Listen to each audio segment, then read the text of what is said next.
بسم اللہ الرحمن الرحیم۔ السلام علیکم ناظرین، میرا نام ہے اطہر ریاض اور آپ دیکھ رہے ہیں اطہر وائس یوٹیوب چینل۔ آج کی اس ویڈیو میں ہم بیان کریں گے کہ قوم لوط علیہ السلام پر جن فرشتوں نے عذاب الہی نازل کیا وہ حضرت ابراہیم علیہ السلام سے کیسے ملے۔ تو جو دوست ہمارے اس یوٹیوب چینل پر نئے ہیں ان سے گزارش ہے کہ ہمارے اس یوٹیوب چینل کو سبسکرائب کریں۔ حضرت ابراہیم علیہ السلام کے ساتھ یہ واقعہ پیش آیا کہ حضرت ابراہیم علیہ السلام جنگل میں سیر کر رہے تھے۔ انہوں نے دیکھا کہ 3 اشخاص سامنے کھڑے ہیں۔ حضرت ابراہیم علیہ السلام نہایت متواضع اور مہمان نواز تھے اور ہمیشہ ان کا دسترخوان مہمانوں کے لیے وسیع تھا، اسی لیے ان تینوں کو دیکھ کر وہ بے حد مسرور ہوئے اور ان کو اپنے گھر لے گئے اور بچھڑا ذبح کر کے ٹکے بنائے اور بھون کر مہمانوں کے سامنے پیش کیے، مگر انہوں نے کھانے سے انکار کیا۔ یہ دیکھ کر حضرت ابراہیم علیہ السلام نے سمجھا کہ یہ کوئی دشمن ہے جو حسب دستور کھانے سے انکار کر رہے ہیں، اور کچھ خائف ہوئے کہ آخر یہ کون ہیں۔ مہمانوں نے جب حضرت ابراہیم علیہ السلام کا اضطراب دیکھا تو ان سے ہنس کر کہا کہ آپ گھبرائیں نہیں، ہم خدا کے فرشتے ہیں اور قوم لوط کی تباہی کے لیے بھیجے گئے ہیں، اسی لیے سدوم جا رہے ہیں۔ جب حضرت ابراہیم علیہ السلام کو اطمینان ہو گیا کہ یہ دشمن نہیں ہیں بلکہ ملائکۃ اللہ ہے، تو اب ان کی رقت قلب، جذبہ ہمدردی اور محبت و شفقت کی فراوانی غالب آئی اور انہوں نے قوم لوط کی جانب سے جھگڑنا شروع کر دیا اور فرمانے لگے کہ تم اس قوم کو کیسے برباد کرنے جا رہے ہو جس میں لوط جیسا خدا کا برگزیدہ نبی موجود ہے، اور وہ میرا برادر زاد بھی ہے اور ملت حنیف کا پیرو بھی۔ فرشتوں نے کہا ہم یہ سب کچھ جانتے ہیں، مگر خدا کا یہ فیصلہ ہے کہ قوم لوط اپنی سرکشی، بد عملی، بے حیائی اور فواحش پر اصرار کی وجہ سے ضرور ہلاک کی جائے گی، اور لوط اور اس کا خاندان اس عذاب سے محفوظ رہے گا۔ البتہ لوط کی بیوی قوم کی حمایت اور ان کی بدعمالیوں اور بدعقیدگیوں میں شرکت کی وجہ سے قوم لوط کے ساتھ عذاب پائے گی۔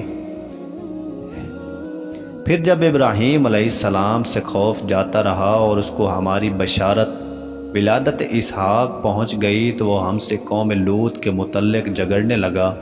بے شک ابراہیم بردبار، غم خوار، رحیم ہے۔ اے ابراہیم اس معاملے میں نہ پڑو، بلا شبہ تیرے رب کا حکم آ چکا ہے اور بلا شبہ ان پر عذاب آنے والا ہے جو کسی طرح ٹل نہیں سکتا۔ ابراہیم علیہ السلام نے کہا اے خدا کے بھیجے ہوئے فرشتوں، تم کس لیے آئے ہو؟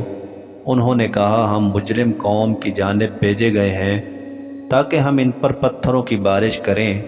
یہ نشان کر دیا گیا ہے تیرے رب کی جانب سے حد سے گزرنے والوں کے لیے۔ اور جب ہمارے فرشتے ابراہیم کے پاس بشارت لے کر آئے، کہنے لگے بے شک ہم ہلاک کرنے والے ہیں اس قریہ کے بسنے والوں کو، بلا شبہ اس کے باشندے ظالم ہیں۔ ابراہیم علیہ السلام نے کہا کہ اس بستی میں تو لوط ہے۔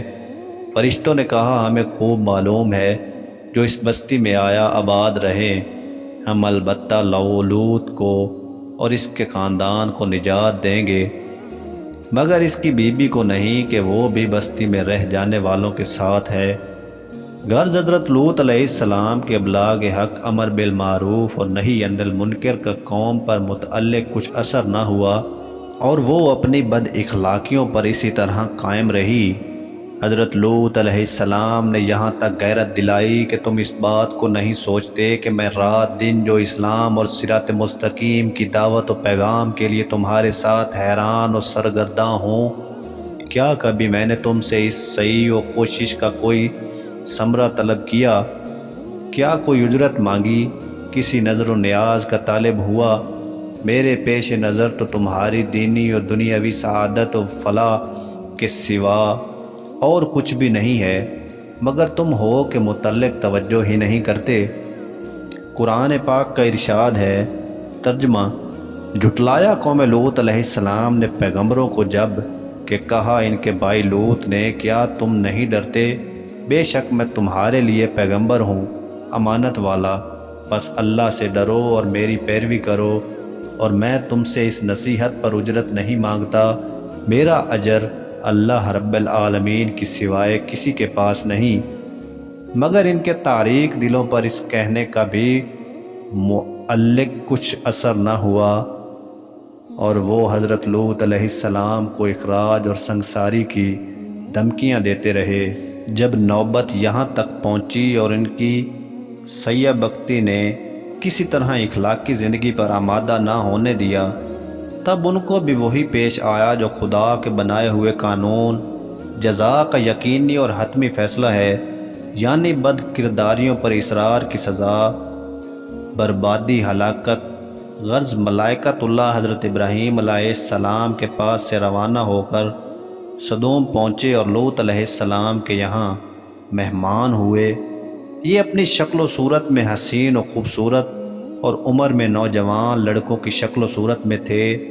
حضرت لوط علیہ السلام نے ان مہمانوں کو دیکھا تو گھبرا گئے اور ڈرے کہ بدبخت قوم میرے ان مہمانوں کے ساتھ کیا معاملہ کرے گی، کیونکہ ابھی تک ان کو یہ نہیں بتایا گیا تھا کہ یہ خدا کے پاک فرشتے ہیں۔ ابھی حضرت لوط علیہ السلام اسی حیث و بیس میں تھے کہ قوم کو خبر لگ گئی اور لوط علیہ السلام کے مکان پر چڑھ آئے اور مطالبہ کرنے لگے کہ تم ان کو ہمارے حوالے کرو۔ حضرت لوط علیہ السلام نے بہت سمجھایا اور کہا، کیا تم میں کوئی بھی سلیم فطرت انسان رجل رشید نہیں ہے کہ وہ انسانیت کو برتے اور حق کو سمجھے؟ تم کیوں اس لعنت میں گرفتار ہو اور خواہشات نفس کے افعاء کے لیے فطری طریق عمل کو چھوڑ کر اور حلال طریقہ سے عورتوں کو رفیقہ حیات بنانے کی جگہ اس ملعون بے حیائی کے در پہ ہو؟ اے کاش میں رکن شدید کی زبردست حمایت حاصل کر سکتا۔ حضرت لوط علیہ السلام کی اس پریشانی کو دیکھ کر فرشتوں نے کہا، آپ ہماری ظاہری صورتوں کو دیکھ کر گھبرائیے نہیں، ہم ملائکہ ہیں، عذاب ہیں، اور خدا کے قانون جزائے اعمال کا فیصلہ ان کے حق میں اٹل ہے، وہ اب ان کے سر سے ٹلنے والا نہیں۔ آپ اور آپ کا خاندان عذاب سے محفوظ رہے گا، مگر آپ کی بیوی انہی بے حیائیوں کی رفاقت میں رہے گی اور تمہارا ساتھ نہ دے گی۔ آخر عذاب الہی کا وقت آ پہنچا۔ ابتداء شب ہوئی تو ملائکہ کے اشارے پر حضرت لوط علیہ السلام اپنے خاندان سمیت دوسری جانب سے نکل کر سدوم سے رخصت ہو گئے، اور ان کی بیوی نے ان کی رفاقت سے انکار کر دیا اور راستہ ہی سے لوٹ کر سدوم واپس آ گئی۔ آخر شب ہوئی تو اول ایک ہیبت ناک چیخ نے اہل سدوم کو تہ بالا کر دیا، اور پھر آبادی کا تختہ اوپر اٹھا کر الٹ دیا گیا، اور اوپر سے پتھروں کی بارش نے ان کا نام و نشان تک مٹا دیا، اور وہی ہوا جو گزشتہ قوم کی نافرمانی اور سرکشی کا انجام ہو چکا ہے۔